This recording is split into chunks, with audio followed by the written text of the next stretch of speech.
Virat chilli powder అన్ని రకాల వంటలకు పచ్చళ్లకు సరైన chilli powder. No colour, no chemicals.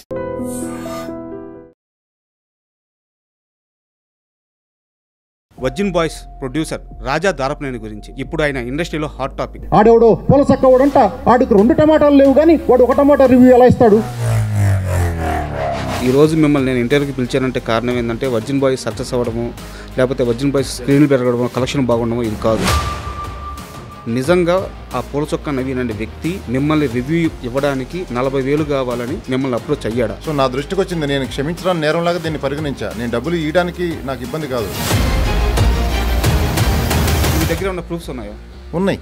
ఆ సినిమా చూసిన వ్యక్తి ఆ సినిమా బాగుంది బాగలేదు అని చెప్పే రైట్ తనకు లేదా? బాడీ షేమ్ చేస్తే సివియర్ కేసు లోపల అట్లా ప్రతిదానికి ఒక పద్ధతి ఉంటుంది. ఫ్రీడమ్ ఆఫ్ స్పీచ్ ఉంది కదా, నీ ఇష్టం వచ్చిన మాట్లాడితే కుదరదు. ముందే చెప్పేసి వెళ్ళొద్దని నువ్వు విషయం నింపుతున్నావు వాళ్ళ మనసులో. ఈ నవీన్ అనే వ్యక్తి ఉన్నాడు, అతను ఇచ్చిన రివ్యూ మీద మీ అబ్జెక్షన్ ఏంటంటే అతను చెప్పిన విధానం బాగలేదు, అంతేనా? ఎస్, అది మీరు వినండి. అతను తీసి పాడేసినంత స్థాయిలో అయితే లేదు. అసలు ఎవరు మీరు, ఎక్కడి నుంచి వచ్చారు, అసలు ఇండస్ట్రీకి ఎందుకు వచ్చారు? సినిమా మేకింగ్లో ప్రాబ్లమ్స్ ఏం లేవు, సినిమా తయారైన కాడి నుంచే ప్రాబ్లమ్స్ ఉన్నాయి. అంటే లేదు సార్, నేను చెప్పడం ఏంటంటే మీ కామెంట్స్ కానీ మీ అప్రోచ్ కానీ రాంగ్ అని నేను అనట్లేదు. నేను ముందడుగు వేసాను, నేనేం తప్పు చెప్పట్లేదు. నేను చెప్పేదాన్ని కరెక్ట్, అందరికీ తెలుసు అది. అసలు ఏం సార్ మీ బ్యాక్గ్రౌండ్ ఏంది? నా బ్యాక్గ్రౌండ్ ఉండక్కర్లేదు సార్. సో మీరు పండిపోయారు, ఇంకా చెప్పాలంటే బాగా ముగిపోయారు.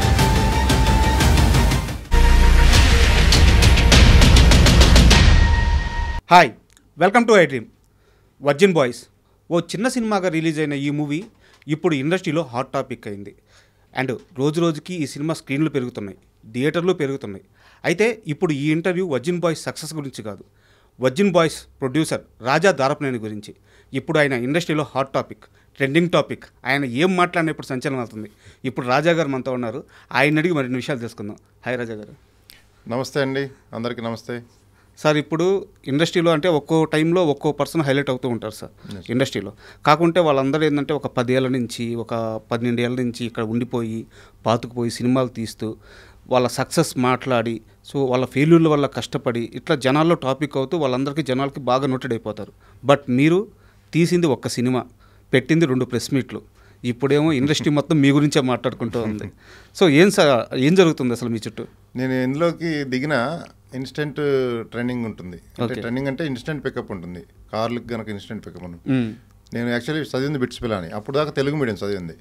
ఇంటర్మీడియట్ 10th అని ర్యాంక్స్ వచ్చినాయి, తెలుగు మీడియం కంఫర్ట్గా ఉందని తెలుగు చదివాం. బిట్స్లో ఫస్ట్ టైం ఇంగ్లీష్ నాకు. అప్పుడు నా స్టేజ్ ఏంటంటే ఫ్రెండ్స్ అందరూ మనం మాట్లాడుతుంటే అర్థమైపోద్ది, గారే నీకు చాలా చేజిపే తక్కువ వస్తుంది, నేను ఇంటికి పంపించేస్తారు అది అని కొద్దిగా ఎగతాలు చేయడం మొదలుపెట్టారు. మనకు నిజంగానే ఇంగ్లీష్ కొంచెం తెలుగు మీడియం చదివినట్టు కొద్దిగా కష్టంగానే ఉంటుంది. అక్కడ అందరు ర్యాంకర్స్ ఉంటారు, అంతా ఇంటలెక్చువల్స్ అందరు, వాళ్ళతో పోటీ పడాలి అక్కడ. మళ్ళీ నాకు ఒక object temperature is decreased to అనేది ఒక లైన్లో వచ్చింది, ఒక మొత్తం పేరాలో. 2వ లైన్లో the temperature is decreased by ఉంది. ఆ రెండింటి తేడా నాకు కన్ఫ్యూజ్ అయ్యాను నేను. That is my English stage at that time. So ఆ స్టేజ్లో ఉన్న పరిస్థితి, ఒక 800 మంది మా బ్యాచ్లో మొత్తం కంప్యూటర్స్, ఎలక్ట్రానిక్స్, ట్రిపుల్ అట్లా అన్ని బ్రాంచెస్ కలిపి ఉంటాయి. ఒక ముగ్గురికి 10 పాయింట్స్ వచ్చినాయి అట్ ద ఎండ్. అందులో నేను ఒకడిని. షాక్ అందరూ, అంటే ఫెలో ఫ్రెండ్స్ అందరూ షాక్, 10 పాయింట్స్ రావటం ఏంటని.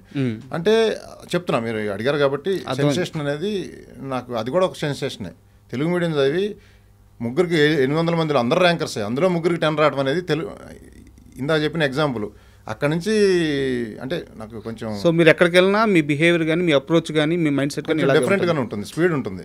సార్ నేను ఇంటర్వ్యూలో ల్యాగ్ చేయదలుచుకోవట్లేదు, ఇక్కడ మొహమాటాలు లేవు. ఈ రోజు మిమ్మల్ని నేను ఇంటర్వ్యూకి పిలిచానంటే కారణం ఏంటంటే వర్జిన్ బాయ్స్ సక్సెస్ అవ్వడము, లేకపోతే వర్జిన్ బాయ్స్ స్క్రీన్లు పెరగడము, కలెక్షన్ బాగుండము ఇది కాదు. ఎందుకంటే ఇది ఆల్రెడీ జనాల్లోకి వెళ్ళిపోయింది, జనాలు చూస్తున్నారు. ఈరోజు నేను మిమ్మల్ని ఇక్కడ పిలవడానికి ప్రధానమైన కారణం ఈ రివ్యూ సిస్టమ్ మీద మీరు చేసిన కామెంట్స్, ముఖ్యంగా పూలచొక్క నవీన్ అనే వ్యక్తి మీద, ఆయన ఇచ్చిన రివ్యూ మీద, ఆయన మీద మీరు చేసిన కామెంట్స్. సో ఈ వివాదం గురించి మాట్లాడడానికే నేను మిమ్మల్ని పిలిచాను. సార్ నాది ఒక స్ట్రైట్ క్వశ్చన్, నిజంగా ఆ పూలచొక్క నవీన్ అనే వ్యక్తి మిమ్మల్ని రివ్యూ ఇవ్వడానికి 40,000 కావాలని మిమ్మల్ని అప్రోచ్ అయ్యాడా? నన్ను కాదు, మా టీంని అప్రోచ్ అయ్యాడు. నేను డీల్ చేయను కదా. ఓకే, దానికి ఒక టీము వ్యవస్థ ఉంటుంది, పిఆర్ఓ వ్యవస్థ ఉంటుంది. అందులో కూడా పిఆర్ఓ టీంలో కూడా మెంబర్స్ ఉంటారు. ఓకే, అట్లా ఇది రెగ్యులర్గా అన్ని మూవీలు జరిగే ప్రాసెస్ ఇది. అన్ని మూవీలని బ్లాక్మెయిల్ చేస్తున్నారు కొంతమంది, not only my movie. So నా దృష్టికి వచ్చింది, నేను క్షమించడానికి నేరంలాగా దీన్ని పరిగణించా. నేను డబ్బులు ఇవ్వడానికి నాకు ఇబ్బంది కాదు, ఇటువంటి వాళ్ళని ఎంకరేజ్ చేస్తే ఇంకా పట్టుకొడుకులాగా ఆల్రెడీ ఇండస్ట్రీ సాగుబతుకుల్లో ఉంది. ఆ వచ్చే ఆడియన్స్ని కూడా రానికుండా చేస్తున్నారు వీళ్ళు ఫేక్ రివ్యూస్ ఇచ్చి. ఇది తీవ్రవాదం కంటే దారుణమైంది. మన మధ్యలోనే ఉంటూనే ఇంత ఘోరమైన దీనికి పాల్పడుతున్నారు. సే నో టు డ్రగ్స్ అని పెద్ద పెద్ద హీరోలు అందరూ వస్తున్నారు.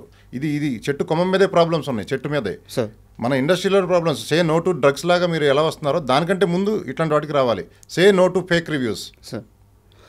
అంటే నా డౌట్ ఏంటంటే ఆ వ్యక్తి మిమ్మల్ని అప్రోచ్ అవ్వడానికి రీజన్ అంటే మీరు ఏమన్నా ముందుగా మా సినిమాకి సంబంధించిన ఒక రివ్యూ ఏమన్నా అడిగితే తను అమౌంట్ అడిగాడా, లేదు నేనే అమౌంట్ తీసుకుంటాను ఒక మంచి రివ్యూ ఇస్తానని అతనే అప్రోచ్ అయ్యాడు? అది డిస్కషన్ నేనైతే డైరెక్ట్ చేయలేదు, మా టీం చేశారు. బట్ అల్టిమేట్లీ మీరు డబ్బులు లేకపోతే నెగిటివ్గా రాస్తాను, అది మోటో. మీకేమన్నా దట్స్ ఆల్. మీ దగ్గర ఏమన్నా ప్రూఫ్స్ ఉన్నాయా? ఉన్నాయి, ఇచ్చాము, పోలీసులకు ఇచ్చాము, వాళ్ళు కేసు ఫైల్ చేశారు, వాళ్ళని పిలుస్తున్నారు. ఎస్ సార్, నాది ఇంకో క్వశ్చన్ ఏంటంటే ఒక వ్యక్తి ఒక 100 రూపాయలు పెట్టుకుని సినిమా చూస్తాడు. ఆ సినిమా చూసిన వ్యక్తి ఆ సినిమా బాగుంది బాగలేదు అని చెప్పే రైట్ తనకు లేదా? నీకు లిమిటేషన్స్ ఉంటాయి. ఓకే, ఇప్పుడు ఒక అమ్మాయిని చూసి నీకు పెళ్లి చూపులకి వెళ్తావు, ఒక అమ్మాయిని చూసి నచ్చితే సరే నచ్చపోతే సరే వెళ్ళు. అమ్మాయి గురించి బాడీ షేమ్ చేయకూడదు. ఆ అమ్మాయికి చిన్నగా ఉన్నాయా పెద్దగా ఉన్నాయా హైట్ తక్కువ ఉంది అదని బాడీ షేమింగ్ అంటారు. నువ్వు డైరెక్ట్గా అలా నువ్వు చెప్పకూడదు. నీకు నచ్చపోయినా దానికి ఒక పద్ధతి ఉంటుంది. బాడీ షేమ్ చేస్తే సివియర్ కేసు లోపల వేయటం, అట్లా ప్రతిదానికి ఒక పద్ధతి ఉంటుంది. ఫ్రీడమ్ ఆఫ్ స్పీచ్ ఉంది కదా, నీ ఇష్టం వచ్చినట్టు మాట్లాడితే కుదరదు. ఎస్, దానికి ఒక లిమిటేషన్ ఉంటుంది. నువ్వు రివ్యూ ఇవ్వడానికి, నీకు పరిధులు దాటి రివ్యూ ఇవ్వడానికి నా మూవీ గురించి నీకు ఏం అర్హత ఉంది? నా మూవీ గురించి బయటకు రావాలో లేదో చెప్పడానికి పెద్ద సెన్సార్ టీం ఉంది. అది పాస్ అయిన తర్వాతే బయటకు వస్తుంది. ఇంత కష్టపడి ఇంత యూనిట్ మీ అందరి కోసం ఎంటర్టైన్మెంట్ ఇచ్చేదానికి ఒక సెన్సార్ వ్యవస్థ, ఇవన్నీ ఉన్నాయి. ఈ రివ్యూవర్స్ ఎవడో తెలియదు, పుట్టగొడుగులాగా వాడికి ఏం అర్హత ఉందో తెలియదు, వాడు ఏం చదువుకున్నాడో తెలియదు, వాడి పర్సెప్షన్ ఏదో మాట్లాడుకొని పెట్టుకోండి. అంతేగాని వాళ్ళు వాడు మాట్లాడే మాటలు మీరు మొత్తం చూడండి, వాడి పర్సెప్షన్ సినిమాకి వెళ్ళొద్దు అనే ఉంది. వాడిని చూసిన వాళ్ళందరూ మా సినిమాకి వెళ్ళకుండా ఉండి మా కలెక్షన్లు అన్నీ తగ్గిపోతున్నాయి కదా, చాలా ఇంపాక్ట్ అవుతుంది కదా. దానివల్ల 24 క్రాఫ్ట్స్కి నెక్స్ట్ సినిమా తీయలేము, ఇండస్ట్రీ దెబ్బతింటుంది. నా సినిమానే కాదు, పెద్ద సినిమాల పరిస్థితి అంతే. ఇలా మాట్లాడటం వల్ల, ఫేక్ రివ్యూస్ వల్ల ఆడియన్స్ డిసైడ్ చేసుకోమనండి వాళ్ళని వెళ్ళి. నిన్న సాయంత్రం ట్రిప్లేకి వెళ్ళాము, అందరూ ఆడియన్స్ ఎంగేజ్ అయ్యి ఫుల్ ఎంజాయ్ చేస్తున్నారు. తర్వాత ఏఎంబీ మాల్కి వెళ్ళాము, స్క్రీన్స్ కూడా పెంచారు ఇప్పుడు. అంటే ఆడియన్స్ నుంచి వచ్చే రివ్యూవే కరెక్ట్ రివ్యూ. బుక్ మై షోలో 1-on-1 రివ్యూ ఇస్తారు, అది 9.6 ఉంది. అంటే నిజంగా అటర్ ఫెయిల్యూర్ అయితే వాడు అనుకోవచ్చు. బాగున్నదాన్ని కూడా కావాల్సి కల్లా నువ్వు నెగిటివ్గా మాట్లాడి సినిమాని చంపేస్తున్నావు. తమ్ముడు మూవీకి అట్లాగే చంపేశాడు, ఇంకో మూవీకి అట్లాగే చంపేశాడు. అంటే కొన్ని మూవీలు బాగుండొచ్చు, కొంచెం అటు ఇటుగా ఉండొచ్చు. అది ఆడియన్ వెళ్ళి చూసుకొని, ఆడియన్కి అనేది ఎంటర్టైన్మెంట్ కావాలి, అది లెట్ హిమ్ డిసైడ్. నువ్వు ముందే చెప్పేసి వెళ్ళొద్దని నువ్వు విషయం నింపుతున్నావు వాళ్ళ మనసుల్లో. సార్, ఇక్కడ నా డౌట్ ఏంటంటే మీరు పూర్తిగా రివ్యూ సిస్టమ్ రాంగ్ అంటున్నారా, రివ్యూ సిస్టంలో ఒక పరిధులు ఉండాలి అని చెప్తున్నారా? రివ్యూస్ ఫ్రీడమ్ ఆఫ్ స్పీచ్ ఉన్నంత వరకు ఓకేనండి, పరిధులు దాటి ఇస్తాం అనేది రాంగు. కావాల్సి కల్లా బ్లాక్మెయిల్, డబ్బుల కోసమే రివ్యూస్, తెలిసిపోద్ది ఇండస్ట్రీ అందరికీ డబ్బుల కోసమే రివ్యూలు ఇస్తున్నారు అని. ఇటువంటి రివ్యూ వ్యవస్థ నాశనం అవ్వాలి, ఉండకూడదు. సో ఇప్పుడు ఎవరైతే ఈ నవీన్ అనే వ్యక్తి ఉన్నాడో అతను ఇచ్చిన రివ్యూ మీద మీ అబ్జెక్షన్ ఏంటంటే అతను చెప్పిన విధానం బాగలేదు, అంతేనా? ఎస్, అది మీరు వినండి, ఆ లింక్ ఉంటే మీరు వినండి, ఎవరికైనా అర్థమవుతుంది. వీడి సినిమా ఆ రివ్యూ చూసి ఆ సినిమాకి వెళ్ళరు, అది ఎంత బాగున్నా కూడా. మరి మీరు ఎలా రియాక్ట్ అయ్యారు సార్? మీరు కూడా అలాగే రియాక్ట్ అయ్యారుగా. ఎక్కడ, దేనికి? అతని కామెంట్స్కి, అతను సినిమా చేసిన రివ్యూ విధానానికి మీరు అతను కౌంటర్ ఇచ్చేటప్పుడు. నేను రియాక్ట్ అవ్వకపోతే ఇండస్ట్రీ చచ్చిపోతుందండి. నేను రియాక్ట్ అయిన విధానానికి ఇప్పుడు ఇండస్ట్రీ వాళ్ళందరూ దీని మీద ఏం చేయాలని ఆలోచిస్తున్నారు. అట్లా కాకుండా మెల్లగా నేను రియాక్ట్ సరిగ్గా కాకపోతే, చాలా మంది సరిగ్గా రియాక్ట్ కాకుండా చాలా మంది చెప్పారు, సొల్యూషన్ రావట్లే బయటికి. ఓకే, నా ఆవేదన, నేను బిర్యానీ అన్ని రకాల ఐటమ్స్ వేసి బిర్యానీ వండితే నువ్వు వచ్చి ఇసుక జల్లేస్తే తినేవాడికి ఎట్లా ఉంటుంది, వండినవాడికి ఎలా ఉంటుంది? ఆవేదన కూడా వ్యక్తపరచకుండా నేను ఎక్కడన్నా పరిధి దాటానా? పరిధి దాటకుండానే మాట్లాడాను. చాలా కటువుగా మాట్లాడారు. కటువుగా అంటే అసలు ముందు రివ్యూ వాడు ఇవ్వడానికి ఏమో అర్హత ఉంది వాడికి? ఓకే, అది ఓకే. ఏదైతే అతని విషయంలో మీరు ఏదైతే చెప్తున్నారో ఆ రివ్యూ నేను కూడా చూశాను. సో అతను కొంత పరిధి అయితే దాటాడు కదా. సో చెప్పిన విధానం అయితే కొంచెం ఇబ్బందికరంగానే ఉంది కొంచెం. సో అది ఓకే. బట్ మీరు ఒక ప్రొడ్యూసర్గా నేను అన్యాయం మీద మాట్లాడానండి. వాడు చేసేది చాలా అన్యాయం ఇది. ఓకే, వాడు పరాణజీవి, ఇండస్ట్రీ మీదే బతుకుతూనే, ఇండస్ట్రీ మీద రివ్యూలు ఇచ్చుకుంటూ బతుకుతూనే నువ్వు ఇండస్ట్రీనే కిల్ చేయాలని చూసే పరాణజీవులు ఇవి. శవాల మీద పేలాలు ఏరుకుంటే పర్వాలా, ఆ శవం సమాధి దాకా వెళ్ళే లోపే శవాన్ని కూడా కోసు తింటున్నాడు వాడు. ఓకే, పేలాల వరకు ఏరుకో, శవాన్ని కూడా కోసు తింటున్నాడు వాడు. అది ఎంతవరకు? ఆడ సమాధి వరకు వెళ్ళేపాడు శవమే లేదు, పాడి మిగిలి ఉంటుంది. అటువంటి నేచర్ వాడిది. వాడే కాదు, చాలామంది ఉన్నారు అలాంటి వాళ్ళు.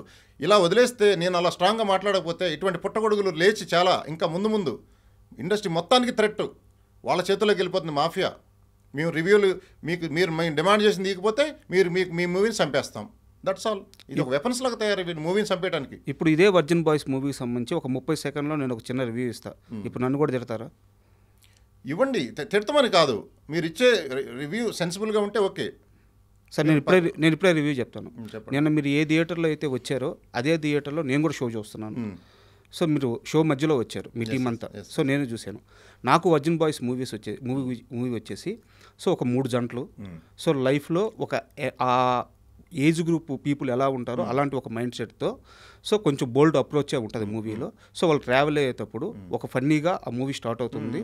సో వాళ్ళు పేర్స్ కుదర్చడము, సో వాళ్ళ లవ్ జర్నీ స్టార్ట్ అవ్వడం, మధ్యలో కొన్ని కాన్ఫ్లిక్ట్స్ రావడము. సో ఆ కాన్ఫ్లిక్ట్స్ వచ్చిన తరువాత అసలు రియల్ లవ్ అంటే ఎంతో తెలుసుకోవడము, దాని వాల్యూ తెలుసుకోవడం, ముగ్గురు లైఫ్లో సెటిల్ అవ్వడం. లైన్ అయితే ఇదే కదా. సో నాకు వచ్చింది ఏంటంటే కొన్ని దగ్గరలో సీన్లు ఒక్కొక్కటి 8 నిమిషాల నుంచి 10 నిమిషాలు అక్కడక్కడ ఉన్నాయి. బట్ ఏంటంటే మ్యూజిక్ కానీ బ్యాక్గ్రౌండ్ మ్యూజిక్ కానీ చాలా బాగుంది, సాంగ్స్ బాగున్నాయి, పేర్స్ బాగున్నారు. సో కొన్ని సీన్లు హృదయానికి హత్తుకునేలాగా ఉన్నాయి. ఆ ముగ్గురు హీరోయిన్స్ కూర్చొని మాట్లాడుకునేటప్పుడు ఇన్ని రోజులు సమాజంలో సెక్స్ గురించి ఉన్న ఒక బ్యాడ్ థింకింగ్ గురించి, ఇది బ్యాడ్ థింకింగ్ కాదు, సెక్స్ గురించి తెలుసుకోవాల్సిన అవసరం ఉంది, ఇలాంటి పాయింట్లు చాలా బాగున్నాయి. సో సినిమాలో కొంతవరకు ఇబ్బంది ఉంది, కొంతవరకు సినిమా బాగుంది. సో సినిమా అనేది అతను తీసి పాడేసినంత స్థాయిలో అయితే లేదు, బాగుంది. అండ్ ఆడియన్స్ కూడా బాగా ఎంజాయ్ చేస్తున్నారు. బట్ ఏంటంటే మీ సినిమా బాహుబలి అయితే కాదు కదా. సినిమా బాగుంది, సినిమా గుడ్, చూడొచ్చు. ఎవరైతే ఈ మైండ్ సెట్తో అంటే ఆ కంటెంట్ చూడడానికి ఇష్టపడతారో వాళ్ళు ఖచ్చితంగా ఎంగేజ్ అవుతారు. బట్ మీ సినిమా మీద ఒక చిన్న రివ్యూ, ఒక చిన్న నెగిటివ్ కామెంట్, లేదు మీ సినిమాకు ఎవరో ఒక వ్యక్తి పోవద్దు అన్నారు, అంత మాత్రం మీ సినిమా పడిపోద్దా? సినిమా పడదు. బట్ సమాజంలో వాళ్ళని అతను నెగిటివ్ మాట్లాడుతూ అతను ఫాలోయింగ్ బేస్ పెంచుకున్నాడు. దానివల్ల చూసే ఆడియన్స్ కూడా ఇన్ఫ్లుయెన్స్ అయిపోతారు. చెడ్డ విషయం త్వరగా వెళ్తుంది, మంచి విషయాలు లేటుగా వెళ్తాయి. వాడు చెడు నింపుతున్నాడు. ఇప్పుడు మీరు మాట్లాడింది రివ్యూ ఇచ్చారు, ఎవరికి ఇబ్బంది లేదు, మీరు ఉన్నదన్నట్టు రాస్తున్నారు, నో ప్రాబ్లం. అలా కొంచెం 10% వేరియేషన్ అవ్వచ్చు. వాడు కంటిన్యూస్ 95% వాడు సినిమా కూడా చూడకుండా కూడా చూసినోడైతే ప్రతి సినిమా సీన్ రివ్యూ చేస్తాడు. అట్ట కూడా ఇవ్వలేదు, సినిమా చూడకుండా ముందే రెడీ చేసి పెట్టుకున్నాడు. డబ్బులు ఇస్తే ఈ రివ్యూ చేస్తాను, డబ్బులు ఇవ్వకపోతే ఈ రివ్యూ చేస్తాను అట్లా. సో హానెస్ట్ రివ్యూలు చాలామంది ఇచ్చారు, మేము ఏం అనలేదు కదా వాళ్ళని.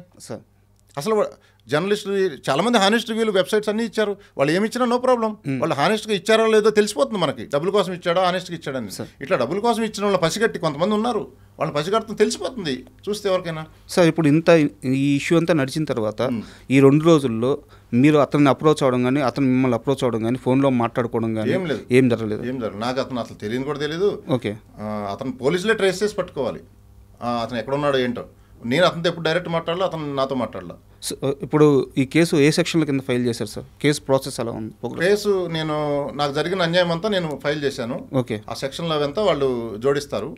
అంటే యాజ్ ఏ పబ్లిక్గా నాకు సెక్షన్ తెలియకపోవచ్చు. ఓకే, ఆ కేసులో ఉండే సివియారిటీని బట్టి బాడీ షేమింగ్ మీద, మీ అమ్మాయిలను చూస్తే మాకు లెగట్లేదని రాస్తున్నాడు వాడు సినిమాలో అమ్మాయిలని. ఇంకా ఆ విధంగా డబ్బులు డిమాండ్ చేసేది, అది మేబీ డైరెక్ట్గా నాతో మాట్లాడి నాతోనే ప్రూఫ్లు ఉండకపోవచ్చు. బట్ ఎంటైర్ మొత్తం ఎపిసోడ్లో ఎస్టాబ్లిష్ అవుతుంది కేసుని పిన్ టు పిన్ ప్రూఫ్. నువ్వు ప్రతి కేసుని అలా డీల్ చేయగల మర్డర్ కేసు లాగా. బట్ ఓవరాల్ మోటో ఏంటనే తెలిసిపోతుంది. అది వాళ్ళు ఇన్వెస్టిగేషన్ చేయమని తెలుస్తుంది. ఇన్వెస్టిగేషన్ తెలిసిపోతుంది వాళ్ళకి. Not only my movie, other movies కూడా వీడియోస్ చూసి వాడి ఎంటైర్ మోటో ఏంటో తెలిసిపోతుంది. వాడు పర్వర్టెడ్ ఫెలో లాగా ఉన్నాడు. అంటే నేను వాడిని కమెంట్ చేయడం కాదు, వాడు సినిమా కూడా చూడకుండా ఎక్స్ట్రాక్ట్ చేద్దాం ప్రొడ్యూసర్ నుంచి డబ్బు అనే దాని మీదే ఉన్నాడు. ఎందుకు వదిలేస్తున్నారు? చూసి చూడకుండా ఏదో అందరూ బతుకుతున్నారు లేని వదిలేస్తున్నారు. బట్ తల్లి రొమ్ము పాలు తాగితే తల్లి రొమ్మునే కోసే టైప్ ఉన్నాడు వాడు.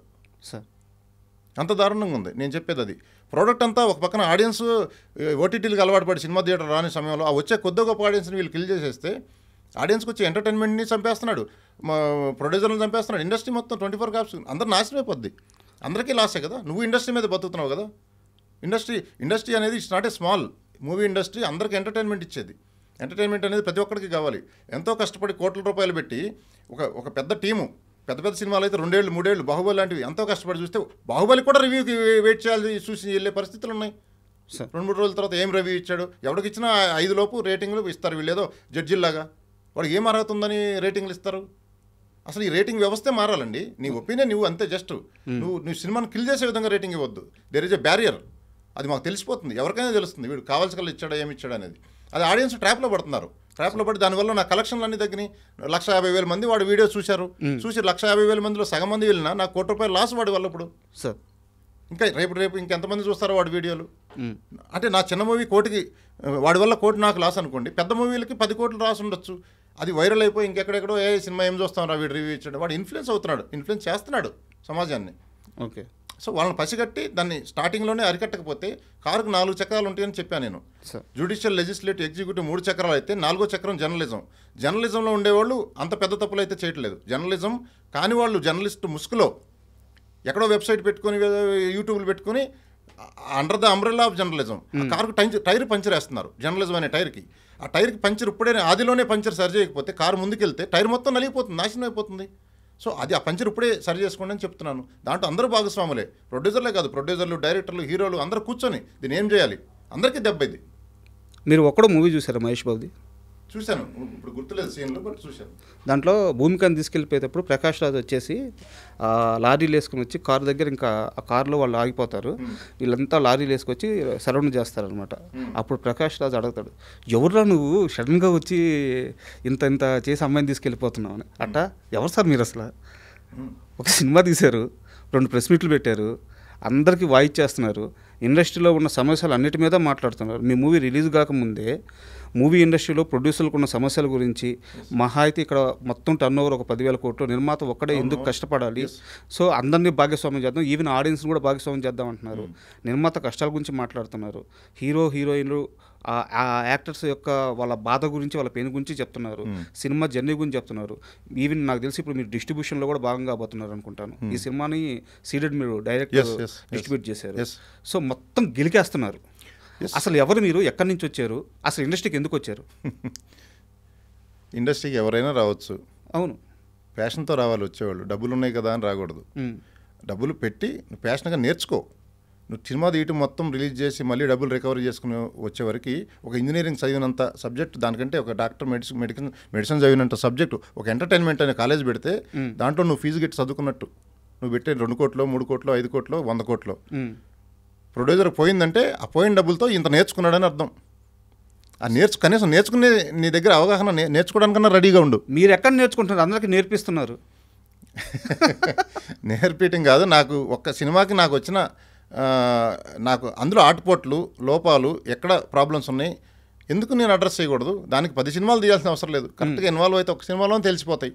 సినిమా మేకింగ్లో ప్రాబ్లమ్స్ ఏం లేవు, సినిమా తయారైన కాడి నుంచే ప్రాబ్లమ్స్ ఉన్నాయి. అంటే లేదు సార్, నేను చెప్పడం ఏంటంటే మీ కామెంట్స్ కానీ మీ అప్రోచ్ కానీ రాంగ్ అని నేను అనట్లేదు.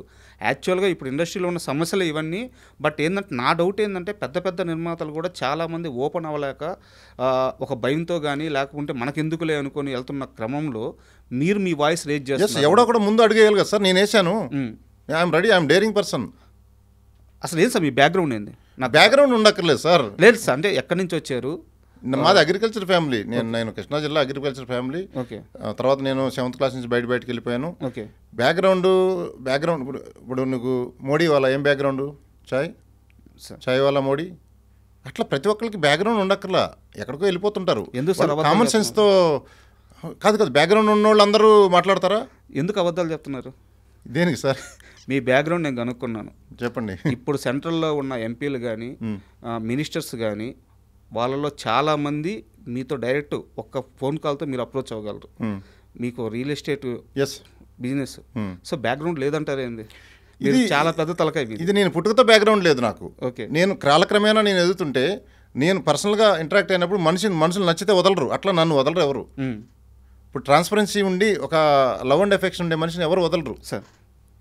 అంటే ఆ నేచర్కి ఇష్టపడతారు. ఫస్ట్ నా నేచర్కి ఇష్టపడతారు అందరూ, తర్వాత ఇంకా మిగతాది. సో అట్లా నాకు బేస్ బిల్డ్ అయింది అంతే. సో నన్ను ఒకసారి పరిచయం అయితే మీరు కూడా నన్ను మర్చిపోరు, ఇంకా విల్ బికమ్ ఫ్రెండ్. సో నేను నిన్న రాత్రి నుంచే మర్చిపోలేకపోతున్నాను. సో మంచి విషయాలు చెప్పడానికి బ్యాక్గ్రౌండ్ అక్కర్లా, నీకు అవగాహన ఉండి దాన్ని సరిగ్గా నువ్వు అడ్రస్ చేయగలిగితే చాలు. నేను చేయడానికి రెడీగా ఉన్నాను. సార్ మీ అప్రోచ్ చూస్తుంటే అండ్ మీ మైండ్ సెట్ కానీ మీ థింకింగ్ లెవెల్ కానీ చూస్తుంటే సో ఖచ్చితంగా మీరు అంత అమాయకుడు అయితే కాదు. ₹1 డబ్బులు మీరు పెడుతున్నారంటే ఖచ్చితంగా ఆ రూపాయి తెచ్చుకునే మనిషి.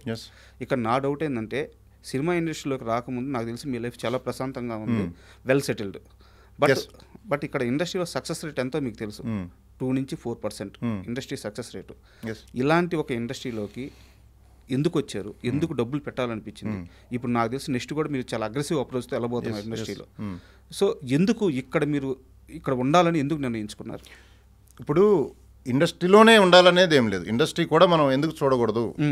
ఇప్పుడు ఏ ఫీల్డ్లో దిగినా నువ్వు చేసే పని ఇంక 10 మందికి ఉపయోగపడాలి. మరి ఇక్కడ ఈ ఇండస్ట్రీలో నీకు రేడియస్ ఎక్కువ, ఎంటర్టైన్మెంట్ అందరికి కావాలి. నువ్వు ఇక్కడ చేసే ప్రోడక్టు నీకు కొన్ని లక్షల మందికి ఎంటర్టైన్మెంట్ ఇస్తుంది. అది వాళ్ళ నుంచి నీకు వాళ్ళకి ఇచ్చే ఆనందం అల్టిమేట్లీ వర్క్ సాటిస్ఫాక్షన్ ఉండాలి కదా. సో ఎక్కువ ఆనందం ఇవ్వగలిగేది ఎంటర్టైన్మెంట్ ఇండస్ట్రీ ప్రపంచంలో చూడండి. కాకపోతే దాని వెల్త్, దాని టోటల్ వర్త్ లేదంతా. దాన్ని బిల్డ్ చేయమని చెప్పాను మొన్న. అది బిల్డ్ చేసే క్రమంలో ఇట్లాంటి పుట్టగొడుగులు కొన్ని ఉన్నాయి అని నేను అబ్జర్వ్ చేసిన పాయింట్స్ చెప్పాను. నాకంటే ముందు పెద్ద పెద్ద ప్రొడ్యూసర్లు చెప్పారు, లో వాయిస్తో చెప్పుంటారు. నేను హై వాయిస్తో చెప్పడం వల్ల ఇది మీకు అందరికీ రీచ్ అయ్యి మళ్ళీ నన్ను తిరిగి మీరు అడుగుతున్నారు. సో ఇది ఖచ్చితంగా అడ్రస్ చేయాలి. ఈ ఇండస్ట్రీ గ్రో కావాలంటే ఈ ఫ్యాక్టర్స్ అన్ని అడ్రస్ చేసి అందరూ కూర్చొని నేను ముందడుగు వేసాను. నేనేం తప్పు చెప్పట్లేదు, నేను చెప్పేదాన్ని కరెక్ట్, అందరికీ తెలుసు. అది చాలా ఫోన్ కాల్స్ కూడా వచ్చినాయి, కరెక్ట్గానే చెప్తున్నావు, దాన్ని మీరు కరెక్ట్గా అడ్రస్ చేస్తున్నావు, మంచి వాయిస్తో రేజ్ చేశారు, మీలాంటి వాళ్ళు కావాలి అని. So that is the only first work satisfaction ఎవరికైనా ఉండాలండి. నువ్వు చేసేది 10 మందికి ఉపయోగపడే విధంగా ఉండాలి. అది ఇక్కడ ఉంది. ఎంటర్టైన్మెంట్ ఇస్తున్నావు, అదే ఎంటర్టైన్మెంట్ ప్రజలు కూడా నువ్వు కోట్ల సినిమా తీస్తున్నప్పుడు కోట్ల రూపాయలు పెట్టి నువ్వు 100-150 పెట్టి సినిమా చూస్తానికి కెపాసిటీ లేదు అనొద్దు. మీరు మరీ ఇంకా వెనకబడిన కంట్రీ ఇండియా చాలా అడ్వాన్స్డ్ వెళ్ళిపోయింది. 100-150 పెట్టి టికెట్లు కొని 500 పాప్కార్న్ కూడా ఖర్చు పెడుతున్నారు చాలామంది, అది పాప్కార్న్ ఖర్చులకి. సో ఎంటర్టైన్మెంట్ చూస్తానికి మీరు మేము ఇచ్చే ఎంటర్టైన్మెంట్ చూస్తాం 100 రూపాయలు ఎక్కువ అని ఫీల్ అవ్వక్కర్లేదు. చాలా తారతమ్యం ఉంది ఆడియన్స్కిను సినిమా ఇండస్ట్రీకి మధ్య. Sorry to interrupt you.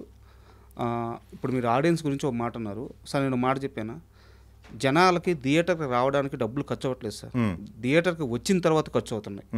అంటే టికెట్కి మీరు చెప్పినట్టు టికెట్ కాస్ట్ పెట్టుకొని సినిమాకి రావడానికి మాకెవ్వరికి ఇబ్బంది లేదు, మేము వస్తాం. కరెక్ట్. ఒక్కసారి సినిమాకి టికెట్ కొనుక్కొని సినిమాకి వచ్చిన తర్వాత అక్కడ పాప్కార్న్ రేట్ ఎంత సార్? 400. కూల్ డ్రింక్ రేట్ ఎంత సార్? 200. అక్కడ ఏమన్నా చిన్న ఒక వస్తువు కొనుక్కొని, ఒక చాక్లెట్, ఒక వాటర్ బాటిల్ కొనుక్కోవాలంటే 90 రూపాయలు, 100 రూపాయలు. సార్ భార్య బిడ్డను తీసుకెళ్ళి అంత పెద్ద మాల్లో, అంత పెద్ద థియేటర్లో కూర్చున్న తర్వాత నా భార్య కానీ నా బిడ్డ కానీ నాకు అది కొని అన్నప్పుడు 10 మందిలో వాళ్ళని అక్కడ హాల్లో నుంచి బయటికి తీసుకురాకుండా అక్కడే కూర్చోబెట్టేసి నేను బయటికి రాలేను కదా కరెక్ట్, నా భార్య బిడ్డ ముందు. సో వాళ్ళు నేను థియేటర్కి తీసుకెళ్ళిన తర్వాత నేను ఒక 2000 ఖర్చు చేయాల్సి వస్తుంది కదా. అది సార్ సమస్య. సినిమా టికెట్ రేట్లు కొనడానికి ఆడియన్స్ అందరూ రెడీగా ఉన్నారు. సమస్య ఎక్కడైందంటే సినిమాకి వెళ్ళిన తర్వాత ఆ 2 hours 3 hours అయ్యే ఖర్చు కోసం భయపడుతున్నారు. సో మీరు ఇన్ని ఇండస్ట్రీలో ఉన్న ఇన్ని సమస్యల మీద వాయిస్ రేజ్ చేశారు, దీని మీద కూడా రేజ్ చేయండి. ఇప్పుడు మల్టీప్లెక్స్కి వెళ్ళినప్పుడు మీరు అడిగిన క్వశ్చన్లో అర్థం ఉంది. మల్టీప్లెక్స్లో ఖచ్చితంగా ఈ అన్నిటి రేట్లు ఎక్కువ ఉన్నాయి.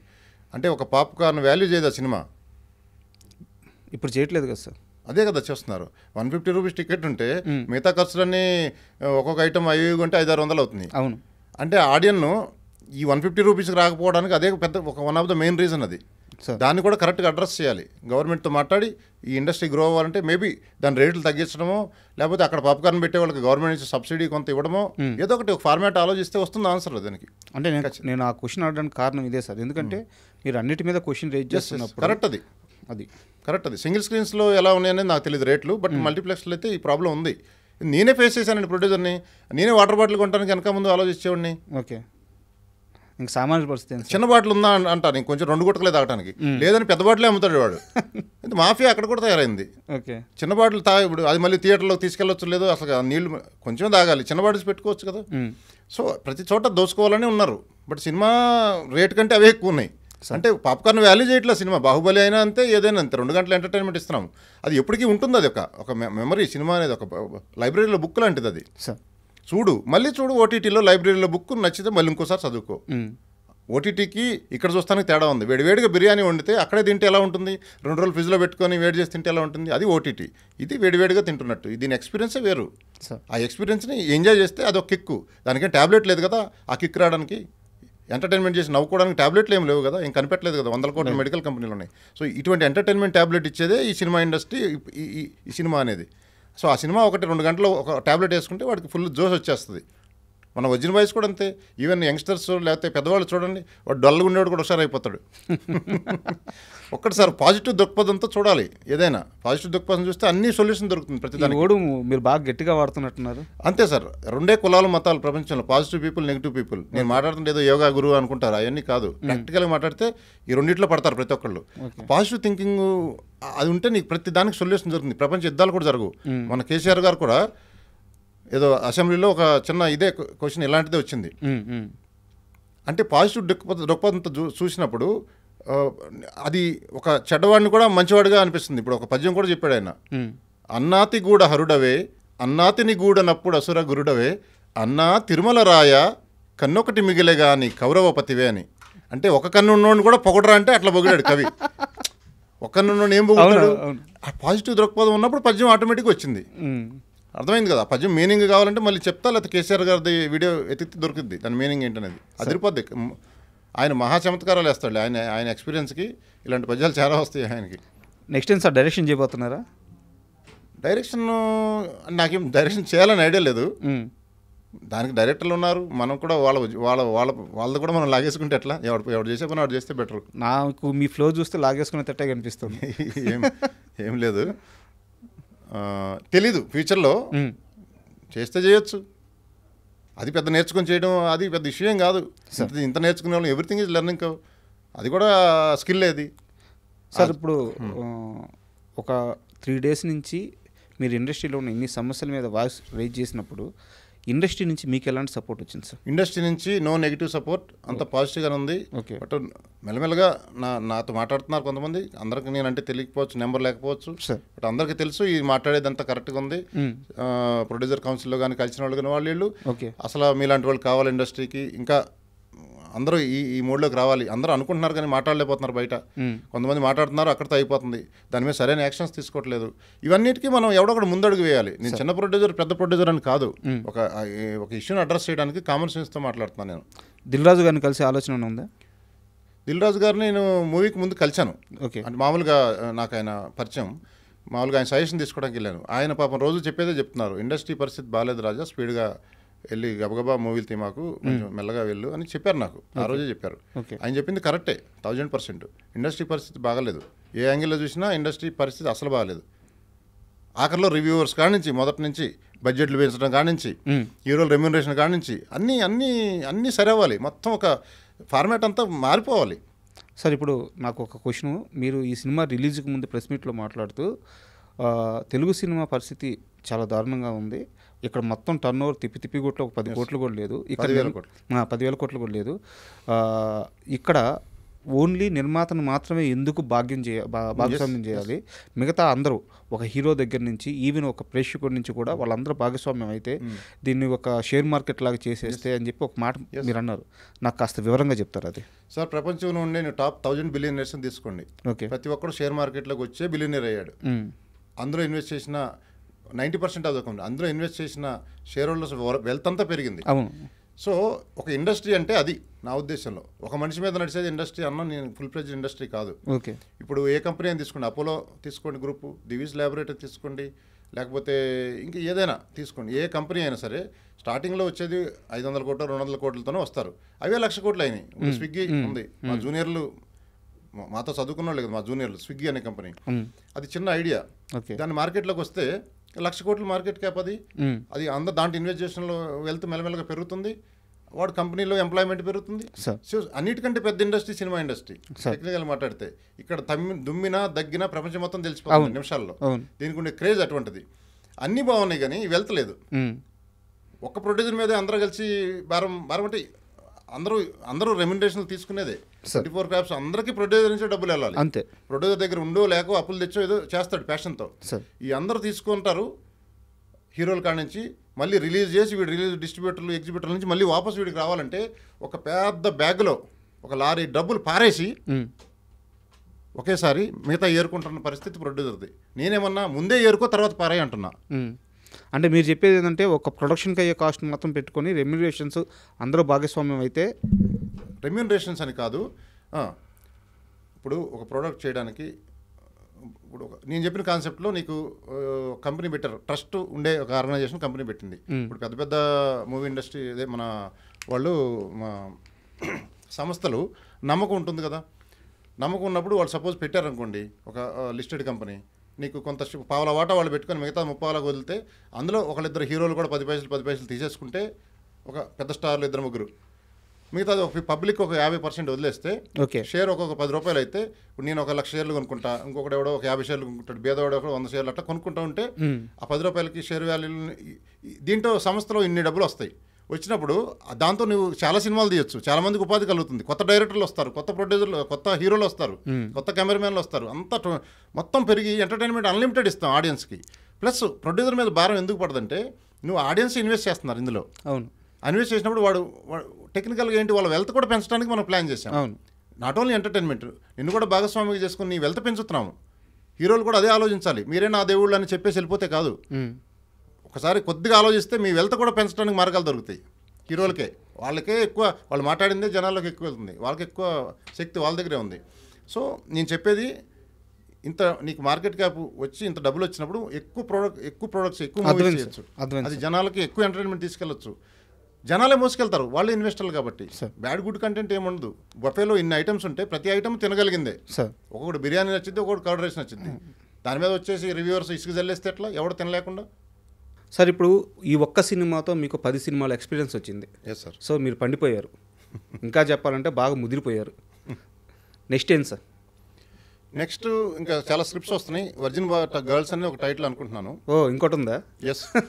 అది కామెడియన్స్ అందరూ జెంట్స్ చూశారు మీరు సార్, లేడీస్ ఒక 4-5 హీరోయిన్స్ కలిసి కామెడీ స్క్రిప్ట్ రన్ చేస్తే ఎలా ఉంటుంది అనేది ఒక థాట్. అది ఓకే, దాని మీద స్క్రిప్ట్స్ రెడీ అవుతున్నాయి. ఓకే. తర్వాత వేరే కొంచెం ఇంట్రెస్టింగ్ స్క్రిప్ట్స్ కూడా ఉన్నాయి. డైరెక్ట్గా ప్యాన్ ఇండియాకి వెళ్ళిపోదామని ప్లాన్ ఉంది. అవునా? ఎస్. పెద్దగానే entertainment same, making same almost. కాకపోతే చాలామంది ఎందుకు వెళ్ళరంటే ఫ్యాన్ బేస్ లేదు అని, ఎందుకులే రిస్క్ అని వెళ్ళరు. బట్ ఫ్యాన్ బేస్ లేకుండా స్క్రిప్ట్ బేస్ నడిచే సినిమాలు ఉంటాయి, ఓకే, స్టార్తో సంబంధం లేకుండా. అట్లాంటివి వెళ్ళొచ్చు, ఫ్యాన్ బేస్ పెట్టుకొని కూడా వెళ్ళొచ్చు. బట్ కంటెంట్ బాగుంటే ఎక్కడికైనా వెళ్తుంది సార్. ప్రపంచంలో ఒక మూవీ అన్ని లాంగ్వేజ్లో లాంగ్వేజ్కి సంబంధం లేదు మూవీకి.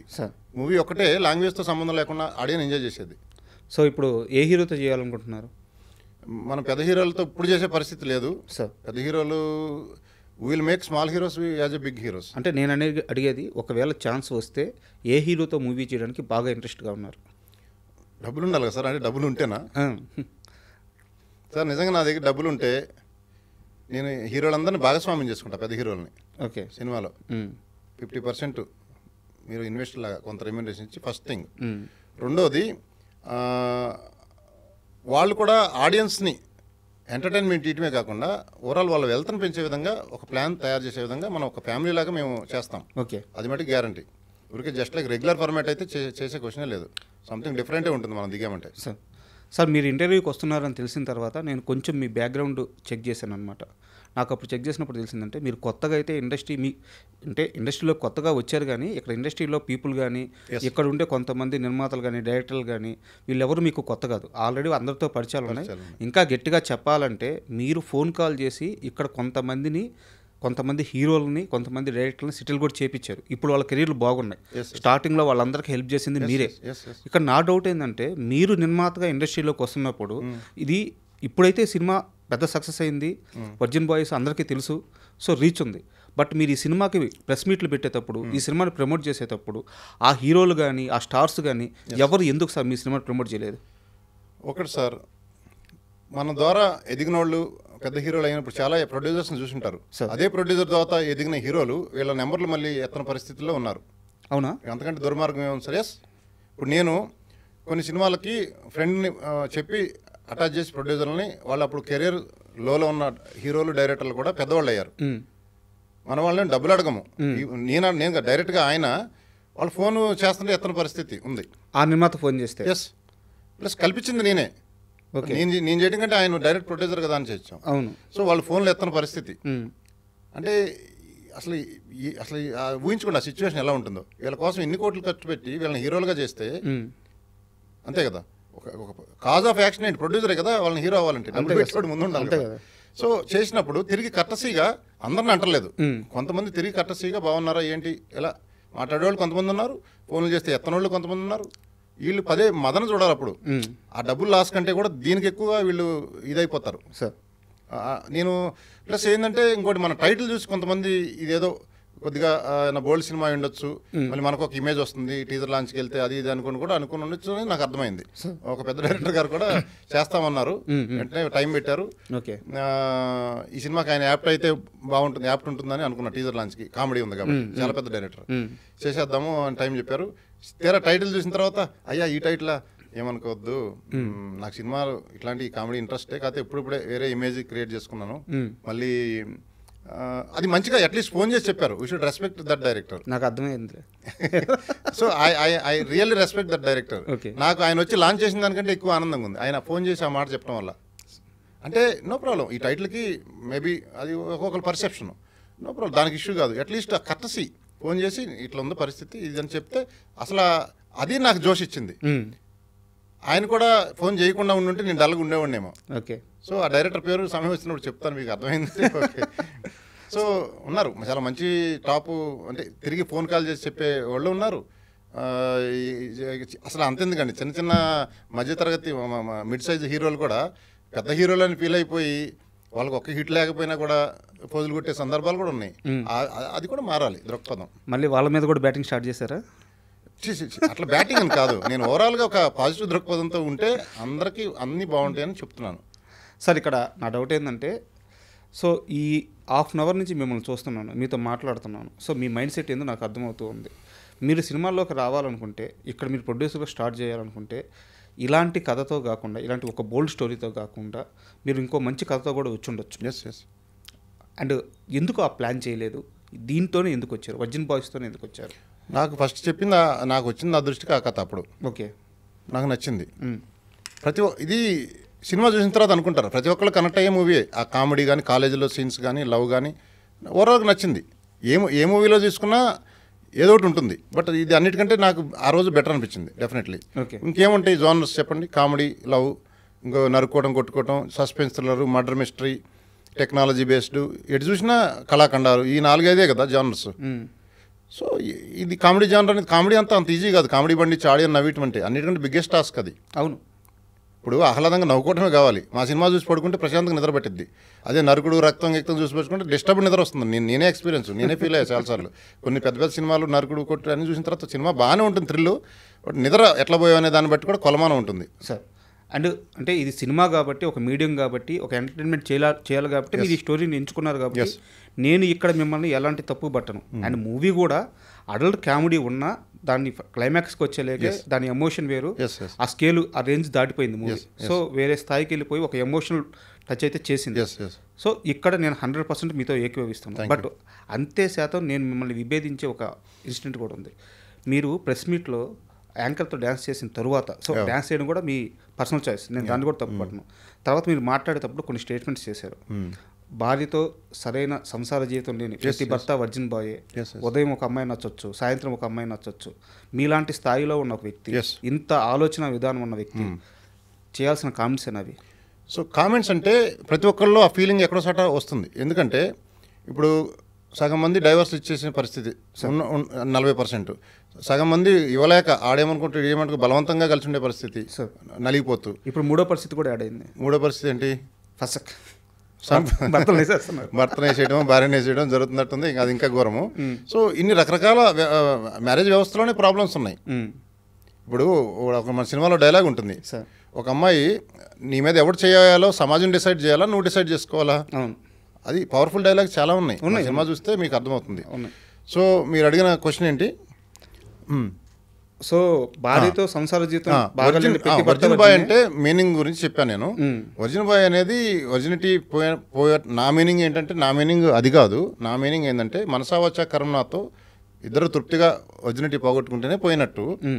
అది నిజట్లో పోయినా, ఇంకో బలవంతం పోయినా అది నిజంగా పోయినట్టు కాదు.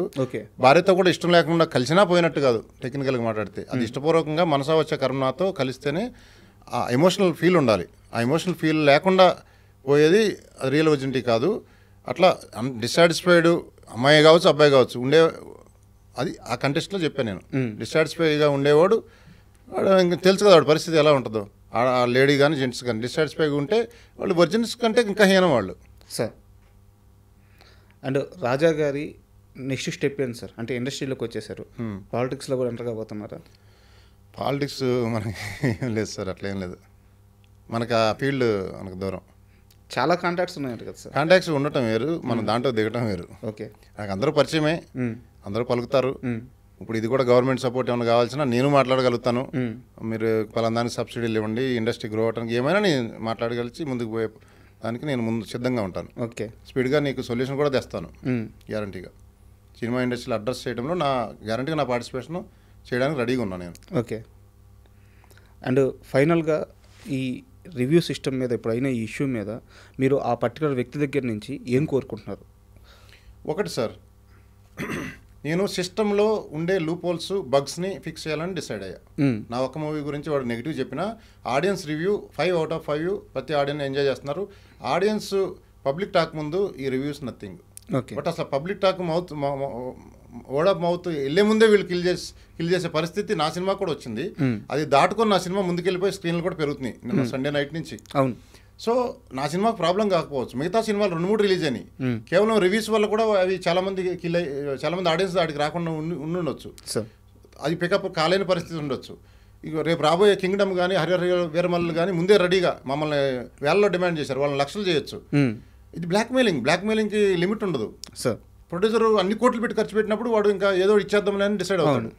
అంటే వాళ్ళని పెంచి పోషిస్తారు, ఇంకా తప్పదు. ఇంకా అంటే పరిస్థితి అలా ఉంటుంది, మింగలేని కక్కలేని పరిస్థితి ఉంటుంది. ఇవ్వకపోతే తప్పు రాస్తాడేమో, ఆడియన్స్ రారేమో, ఎందుకులే రిస్క్ లేని దానికి బడ్జెట్ పెట్టుకునే పరిస్థితి వచ్చింది. సినిమా బడ్జెట్ లాంటిది ఇది ఒక బడ్జెట్ అయిపోయింది.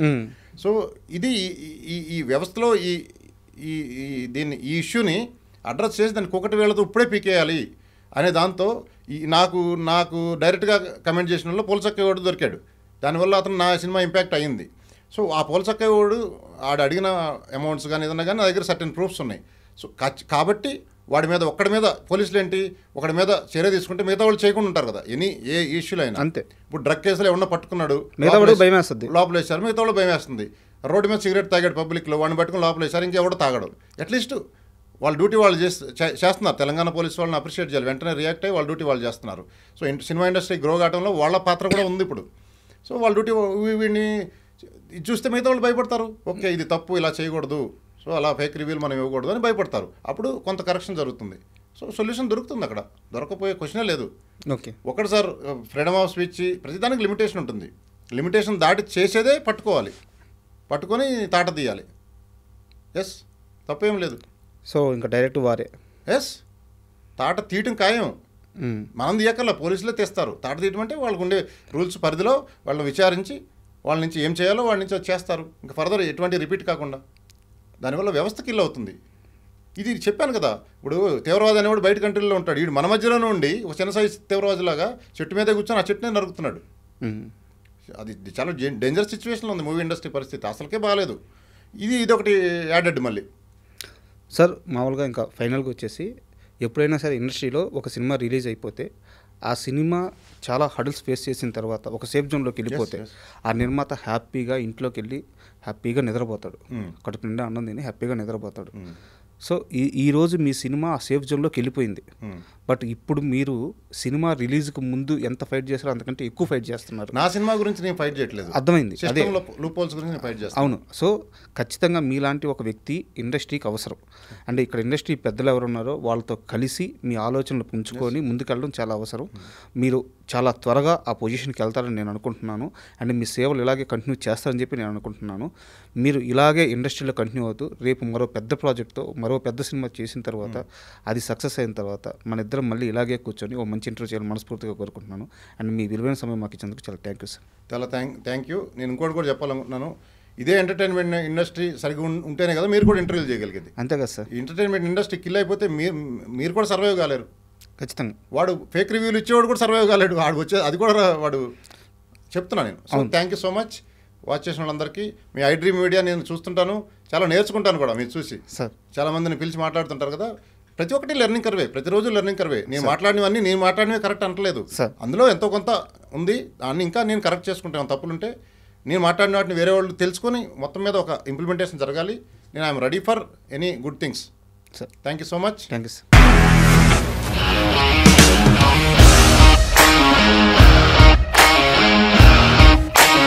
ఇండస్ట్రీలో కమిట్మెంట్ ఇష్యూస్ వస్తే నీకు కూడా వచ్చినట్టు మార్నింగ్ తీసుకెళ్ళానంటే కొట్టి పడేసారు.